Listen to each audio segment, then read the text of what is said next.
Welcome to Mishna study Masechet Pesachim Perek Dal Mishnah Gimal. Over here in this Mishnah, I'm going to continue the discussion with Minhagim. And over here, we're going to speak about selling small livestock, right? So like sheep and the like, to goyim, right? To non-Jews. So makom shnagu limkor behema daka lagoyim mochrim. Makom shnagu shelo limkor enon mochrim.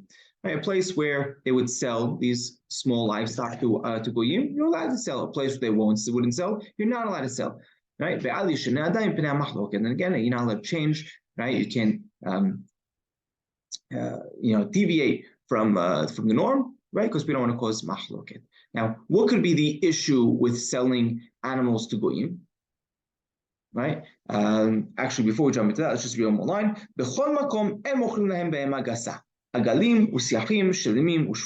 Right. In any place, you're not allowed to sell them a bigger animal, right? The larger livestock, right? Right. This includes what was mentioned? Agalim, right? The small kevs, siachim, like more of these ponies, shilimim, shvurim, we have big, small, right? You're not allowed to sell them these larger animals, right? So of course not a cow, right? But even the smaller baby calves, are they considered part of that family? You're not allowed to sell them. Now, why? What's the issue over here?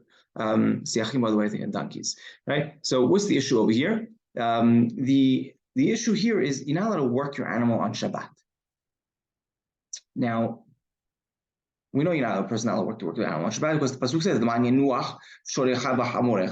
right? And you have to let your animals rest also, right? You have to rest. You also have to let your animals rest. Now, when we're talking about you're not allowed to sell to a goy, it doesn't matter whether he's Oved Avodah Zarah or not Oved Avodah Zarah. Any type of goy, you're not allowed to sell to, again, because the reason that we sit over here, what are we concerned about? A person may come and we worry that he may rent out his animal to the goy on Shabbat, or he may even just let the goy borrow it.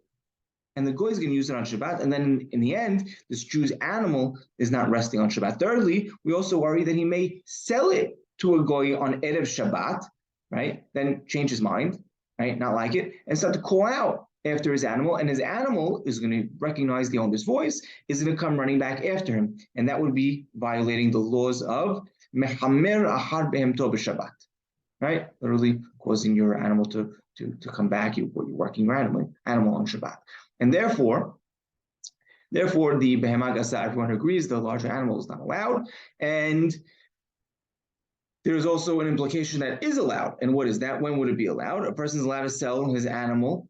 A person is allowed to give his animal to an agent to sell, right? Because if he does so, he gives it to a salesman, an agent to sell.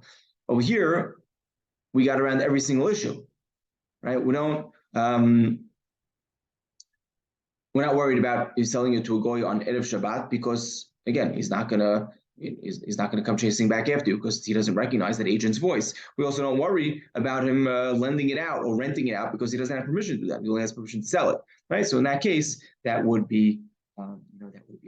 Okay, now Mishnah speaks about the different minhagim, whether a person could go ahead and do so with the small livestock, with the sheep, goats, and the alike, or not. Now, the Mishnah continues, Rabbi Yehuda matir b'shivura. Rabbi Yehuda allows it to sell an animal who has a broken leg or broken foot. Do not agree to this, right? Because they say you could tie it to a place where they're drawing water, or there's other things you could do with him, even if he has a broken leg or foot, a broken arm or foot. And ben betera matir basus, right? Ben betera, he allows you to sell a specific horse that would be used to carry a bird. Now, right, this bird for hunting, and what's the logic over here? He says over here that we have a concept of Hai Noseh Tatzmo. Right, Hai Noseh Tatzmo means a person who's alive, and I say person for a second, we'll get back to does an animal fall into this category or not? Does a bird fall into this category or not? But a person is Noseh Tatzmo. He carries himself, right? And therefore, if someone carries a person on Shabbat, right? He's not violating any Isur D'Oraita because Hai Noseh Tatzmo, because a person who's alive carries himself. Ben Betra extends this also to birds, right? And he says over here, Hai Noseh Tatzmo, whether it's a person or Be'ema Hayav Auf. right? Or an animal or a bird. And because these birds are not considered a masoi, they're not considered something that is carried, right? So the horse is walking around and it's not considered working, right? Because he's not carrying anything that you're not allowed to carry. And Chachamim say, no, when Haino said that's small, that's specific to a person, right? That's the only time where it's not considered a masoi, it's not considered a load, right? When we say Haino said that's small. But when it comes to animals or birds, it is considered a load, even for this animal. And halacha is not like ben betera. I would just point out that Harambam in the Hibur, in the Mishna Torah, when he speaks about the halacha, he says you are allowed to sell a horse, right? Because the horse is not set for riding a person. Because the horse is only set for a person riding, right? Not for carrying loads. Right? And the high could carry himself, meaning a person carries himself. Right? So here you see actually that he's not posek like ben betera when it comes to the law of high noset atzmo in regards to a bird, right? That is considered a masoi, but you are allowed to sell a horse because only people ride horses, and that's not considered a masoi.